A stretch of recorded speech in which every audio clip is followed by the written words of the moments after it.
from the street, cousins. You know the drill.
Job with US Air, and the first year after I worked, you get a week's vacation. I took that week and I flew to Hong Kong. I get there and I don't know anyone. I just started going to different restaurants. I'd ask hotel clerks if they knew where the films were being made. Someone had told me about Golden Harvest and Shaw Brothers Studios. So I ventured forth to the Shaw Brothers Studio first, and when I get to the gate, they wouldn't let me pass. And I'm trying to explain to them, you know, hey, this is what I want to do, you know, but they don't really understand me at all. I didn't really have a firm grasp of the language.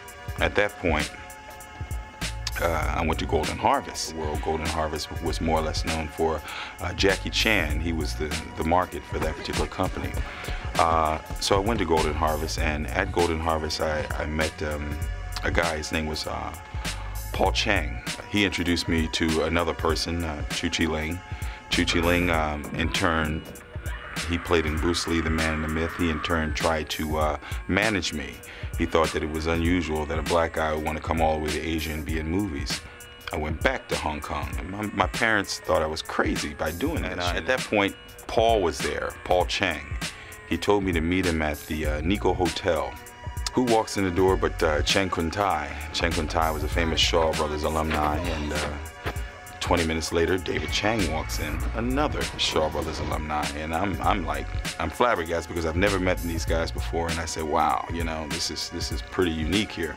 Next thing you know, Sammo Hung walks through the lobby, and he comes and sits down. I asked Sammo, I said, you know, I want to become a member of some organizations in Hong Kong. Maybe that's where the strength lies. So at the time, there was the Hong Kong Stuntmen's Association.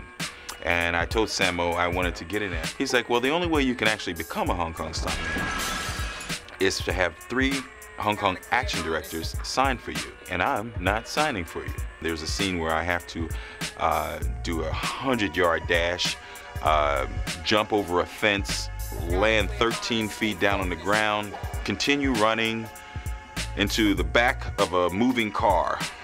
And Sammo said, if you can do this in one complete take, I'll sign for you. One of my friends was a very prolific director as well. His name was Lau Kar Wing. Also, Yuen Biao. Yuen Biao was there, and they both agreed. I said, well, look, Sammo's gonna sign for me if I do this stunt. I said, great. I said, all I gotta do is pull this off, and I'll be in an organization. 4 takes, that's all it took. Sammo was like, whoa, he actually did it.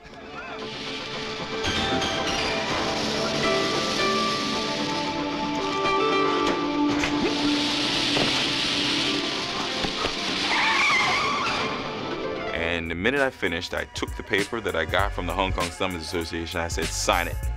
And he signed it. Yuen Biao signed it, and Lau Kar Wing, he was laughing the whole time. He said, I told you I could. And he signed as well. Then another action director was there at the time. His name was Cho Wing. You all know him from Bury Me High, In the Line of Duty. he signed as well. He was like, don't take 3 in here, take 4, show him you're somebody. And so I wouldn't stop there. I told Sammo I wanted to be part of other organizations, and he in turn took me to meet Eric Chiang, very popular figure in the movie industry over there.